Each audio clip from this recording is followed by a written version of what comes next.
Olá, pessoal. Como vocês estão? Que bom podermos estarmos voltando à nossa vida, às nossas atividades de sala de aula, de videoaula. Eu sou a professora Daniélia. Estou aqui para dar as boas-vindas a todos vocês para as nossas aulas de ciências. Quem já brincou com quebra-cabeças? Vocês gostam de brincar com quebra-cabeças? De montar as pecinhas, encaixando umas nas outras? Pois é mais ou menos isso que nós falaremos, é sobre, né, algo bem semelhante a um enorme quebra-cabeças, que nós falaremos agora. Vocês deverão abrir o livro de vocês na página 10, lá que vamos começar. Nosso assunto será placas tectônicas, as placas tectônicas. Vocês vão encontrar aí da página 10 até a página 16, que é o que a gente vai fazer agora. Certo? Sétimo ano. O que será, gente, que causou essa destruição aí nessa estrada, né, nessa rodovia? Vamos ver a legenda, o que diz. Asfalto danificado após terremoto de 7,8 pontos de magnitude em Porto Viejo, no Equador, em 2016. O desastre deixou mais de 600 mortos. Terra, os movimentos da crosta e a atmosfera. Fenômenos naturais observados na Terra, como vulcões, terremotos e tsunamis, estão relacionados à estrutura do planeta. Nesta unidade, vamos entender como ocorrem alguns desses eventos e também estudar como as atividades humanas vêm modificando as condições necessárias para a manutenção da vida na Terra. Em abril de 2018, tremores na Bolívia foram sentidos em algumas cidades brasileiras. Como o estudo desses fenômenos pode evitar mortes e destruição nas cidades? Pense nas formas como os fenômenos naturais influenciam seu cotidiano. A maior parte dos cientistas interpreta as alterações climáticas observadas nos últimos anos como resultado do aumento do efeito estufa. De que forma você pode alterar seus hábitos para reduzir a emissão de gases responsáveis pelo efeito estufa? Tudo isso é tema, assim, bem comum. Nós ouvimos sempre, né, os comentários sobre isso, passando na TV, né, nas redes sociais, pertinho da nossa casa, são os acontecimentos. Mas o que será que isso tudo tem a ver com a gente? Aqui no Brasil tem terremoto? Tem, gente? Será que tem terremoto iguais a esses que tem lá em outros países, né? Ou por que será que tem regiões do planeta que tem mais terremotos do que em outras? Vulcões. Será que nós temos vulcões aqui? Será que já teve, né? Já chegou um período que tinha vulcão aqui no Brasil? Vamos conhecer um pouquinho melhor esse assunto, não é? Vamos falar sobre as placas tectônicas.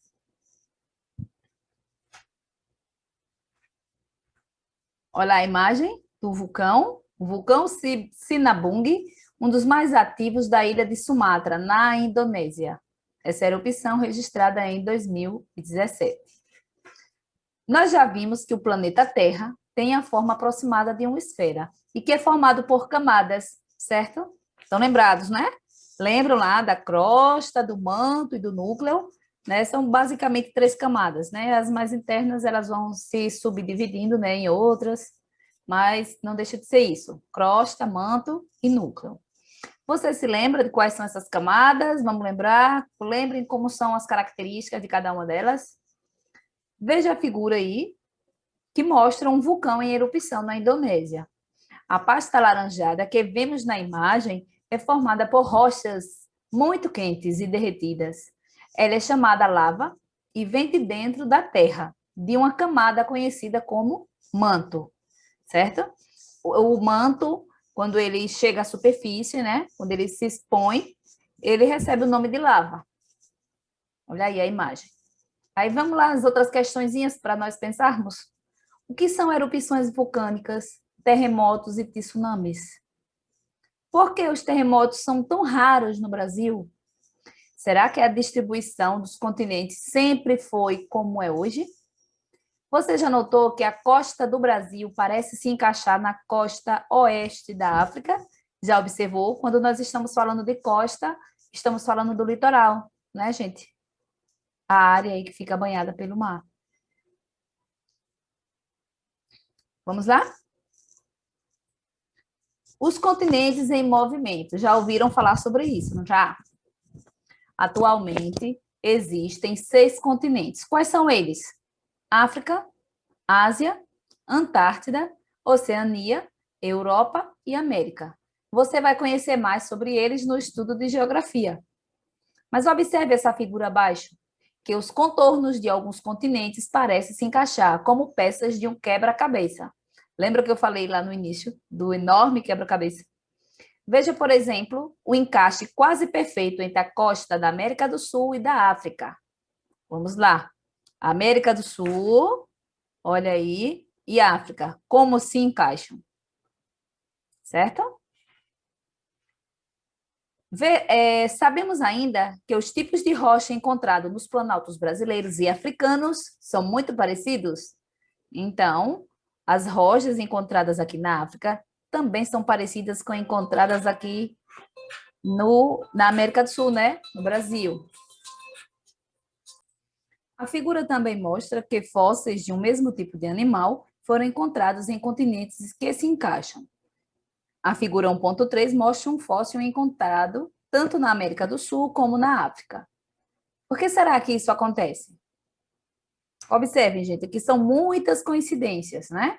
Nas regiões onde foram encontrados os mesmos fósseis, olha aí, as rochas parecidas, né, das regiões. Esse aqui, o réptil terrestre, foram encontrados na América do Sul e na África. Esse outro aqui, fósseis desse réptil terrestre foram encontrados na África, na Antártida e na Índia. Olha, passa pelos 3 continentes. E mais esse aqui embaixo, fósseis desse réptil aquático de água doce foram encontrados no sul da América do Sul e no sul da África. São muitas coincidências, não é? Aqui as ilustrações, né, dos fósseis.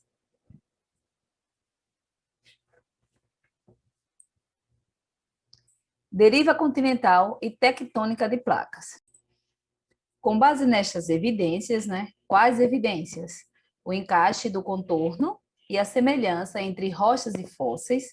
O alemão, né, o cientista alemão Alfred Wegener, ele propôs que há milhões de anos os continentes poderiam estar unidos, formando um imenso continente, que ele chamou Pangeia, que é do grego pan, todo, e geia, terra. Ainda segundo Wegener, em um dado momento, a Pangeia começou a se dividir em porções menores que lentamente se movimentaram até a posição atual dos continentes. Essa ideia ficou conhecida como teoria da deriva continental. A deriva quer dizer aí sem direção, né? Um barco à deriva é um barco sendo levado pela água, sem um piloto que lhe dê o rumo. Então é mais ou menos esse o movimento dos continentes, né? Da deriva continental. Observe que na primeira imagem, né, representando a Pangeia, os continentes estão todos juntinhos, né, um do ladinho aí do outro. Já os continentes, né, da forma atual, estão bem diferentes.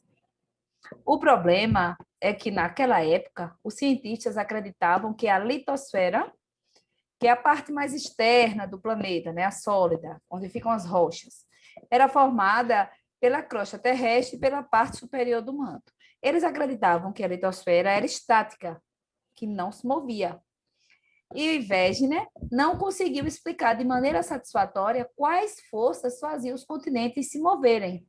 Então, se eles acreditavam que a litosfera era parada, então o que ia fazer esses continentes se mover? Além disso, ideias revolucionárias são mais difíceis de serem aceitas, mesmo na comunidade científica. Então, era a teoria dele, agora ele tinha que provar. Muitos anos depois, com o estudo de terremotos e com a descoberta de mais evidências, foi possível mostrar que a crosta da Terra é dividida em vários pedaços, que formam placas de rochas sólidas. Imagine quanto estudo, hein, gente, que não se fez para poder chegar a essa conclusão. Os continentes e o fundo dos oceanos, né, o assoalho, fazem parte dessas placas. Há 7 placas maiores e várias menores. Todas são chamadas de placas tectônicas ou placas litosféricas. Veja no mapa aí abaixo. Note que as placas não correspondem aos limites dos continentes. O Brasil, por exemplo, está mais ou menos no centro da placa sul-americana. Então, observe que o limite entre uma placa e outra é 1, já os limites, né, as barreiras aí dos continentes são outras totalmente diferentes. Então, cada um tem o seu limite. Independente dos continentes, as placas estão lá embaixo, com os limites próprios delas. Gente, se vocês observarem aqui na legenda do mapa, limite entre as placas tectônicas, né? Dessa cor aí roxa, são os limites das placas no planisfério. E essa setinha aí amarela é a direção do movimento de aproximação e de afastamento de placas tectônicas. Então, observe que as placas, elas não seguem a mesma direção. Cada uma tem a sua direção. Observe aqui a placa americana, né? A placa sul-americana, que é onde nós estamos, né? O Brasil. Veja que ela está se movendo para a esquerda. Observe essa plaquinha aqui do ladinho, a placa de Nazca. Olha aí, para a direita, certo? Observe que tem momentos que elas se afastam, os movimentos são contrários. Uma vai para um lado, outra vai para outro, nesse caso aqui. Já nesse outro caso, vão de encontro. Então, cada placa vai ter o seu movimento, certo? Vai ter a sua direção de movimento. Essas placas se movimentam desde os tempos mais remotos até hoje em dia. Mas como ocorre esse movimento?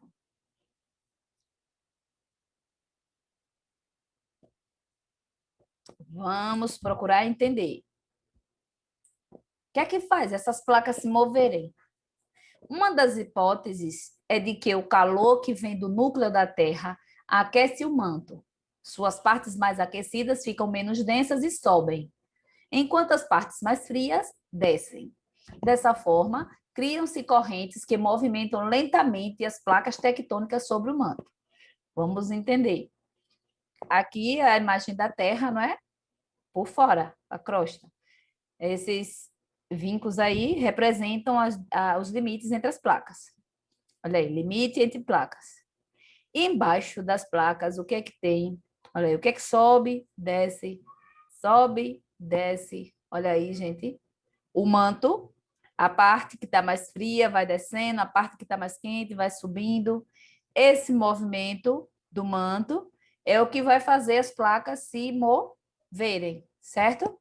Essa é a hipótese, é a primeira hipótese apresentada. Elas se movem e, por isso, as placas que estão acima desse manto se movem também. O movimento de uma placa em relação à outra pode ser de afastamento ou de aproximação, como já citei, né? Lembra lá das setas. Poderiam ser para o mesmo lado ou para direção oposta. Ou então as placas simplesmente deslizam uma do lado da outra. Então, pode acontecer também. Veja na figura 1.6 que as placas sul-americana e africana estão lentamente se afastando, enquanto as placas de Cocos e do Caribe, por exemplo, estão aos lados, aos poucos, se aproximando. É aqui. Olha aqui as placas, uma se afastando e outras se aproximando. A velocidade desses movimentos varia de 2 centímetros a 10 centímetros por ano. Por isso, é muito difícil percebê-los no dia a dia. Ao longo de toda a história da Terra, porém, esse movimento mudou muito o aspecto do planeta, afastando e aproximando os continentes. Essa explicação sobre a movimentação dos continentes faz parte da teoria da tectônica de placas ou tectônica global, que afirma que a crosta da Terra é formada por placas em movimento. Essa teoria também explica o maior número de vulcões e terremotos em certos locais da Terra e a presença de fósseis e de rochas semelhantes em continentes diferentes, entre vários outros fenômenos. É importante lembrar que as placas tectônicas continuam a se mover. A América do Norte e a Europa estão se aproximando quase 4 centímetros ao ano. A América do Sul, a cada ano, se afasta 2 centímetros a 3 centímetros da África. Calcula-se que daqui a 50 milhões de anos, a América do Sul possa estar unida à Ásia, formando um único continente. O movimento das placas pode provocar muitas alterações no ambiente, incluindo a distribuição dos seres vivos na Terra. Em curto prazo, terremotos, vulcões e tsunamis podem destruir ou modificar o habitat das espécies. Ao longo de milhares ou milhões de anos, alterações no relevo e mudanças na latitude de uma região também podem afetar o clima. O encontro de dois continentes também coloca espécies em contato com novos competidores. Então, tudo isso aí pode parecer algo assim inimaginável, não é? Porque é coisa que a gente não percebe, é coisa de milhões e milhões de anos, não se percebe de um dia para outro, não se percebe em uma geração, mas que a um prazo bem longo, né, pode estar dando várias mudanças, várias alterações. Gente, agora nós vamos seguir para a nossa atividade. Vocês vão abrir o livro de vocês lá na nossa atividade. Na página 26, vocês vão abrir, folheia aí o livro, vão até a página 26, na nossa atividade, vocês vão copiar a primeira questão, que vamos responder agora. Vocês vão observar aí o mapa mundi, observe a distribuição, né, dos continentes, é a distribuição atual. Observe o mapa mundi a seguir e explique porque daqui a alguns milhões de anos o mapa da Terra provavelmente será diferente do que é hoje. Então, de acordo com o que nós acabamos de ver na nossa aula, tectônica de placas, deriva continental, por que, gente? Por que será que daqui a alguns milhões de anos o mapa da Terra provavelmente será diferente desse de hoje? O que foi que nós entendemos? Aí, então, na legenda, é para cada cor, laranja, América, o roxinho, Europa, amarelo, Ásia, o rosa, Oceania, o verdinho, África, e o mais clarinho, aí, lilazinho, Antártida. Aí, por que que esses continentes provavelmente não estarão distribuídos dessa forma? Nós já entendemos que é por conta da deriva, né, de placas, né, deriva tectônica de placas, ou a deriva continental, certo? Nós já entendemos que abaixo dos continentes tem as placas, e essas placas se encaixam como um perfeito quebra-cabeça, não é? Mas que elas não param de se mover pelo movimento, não é, do manto que fica lá embaixo, se movendo e faz as placas se moverem, certo? Então, a resposta, qual seria, gente? Por que daqui a alguns milhões de anos o mapa provavelmente será diferente do que é hoje? Aí vocês respondem aí. Eu sei que vocês já entenderam, mas vocês podem fazer aí. Essa diferença é observada, é esperada, melhor dizendo, né? Devido à lenta e contínua movimentação das placas tectônicas. Não é rápido que elas se movem, né? Para chegar a essa posição atual, levou milhões e milhões de anos. Então, isso aí é coisa que demora, a gente não vai perceber. Porém, ela não deixa de acontecer. Essa movimentação das placas tectônicas que promove uma reconfiguração na posição dos continentes. Então, de acordo com o movimento que elas vão fazendo, os continentes vão se aproximando ou se afastando, né? Conforme eles. Tá certo? Então, estamos entendidos? Encerra aqui a nossa aula de hoje e até a próxima.